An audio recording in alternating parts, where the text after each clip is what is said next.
அதிக சத்தான தேன் நெல்லிக்காய் எப்படி செய்கிறதுன்னு பார்த்துடலாங்க. அதுக்கு 1/4 கிலோ அளவுக்கு பெரிய நெல்லிக்காய் எடுத்துக்கோங்க. இப்போ ஒரு பாத்திரத்தில் மாற்றி தண்ணி ஊற்றி ஒரு 2 தடவை நல்லா வாஷ் பண்ணிக்கலாங்க.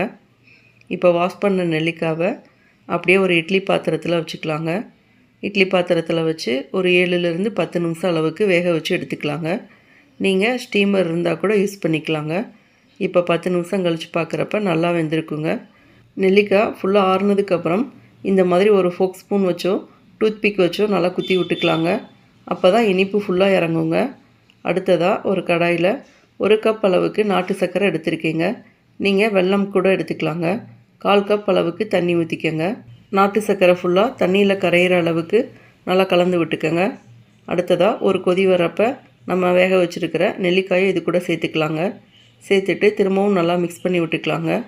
7 நிமிஷத்தில் இருந்து 10 நிமிஷம் அளவுக்கு நல்லா குக் பண்ண போகிறோங்க. ஒரு மூடியை போட்டு கூட குக் பண்ணிக்கலாங்க. இடையில அப்பப்போ மிக்ஸ் பண்ணி விட்டுக்கோங்க.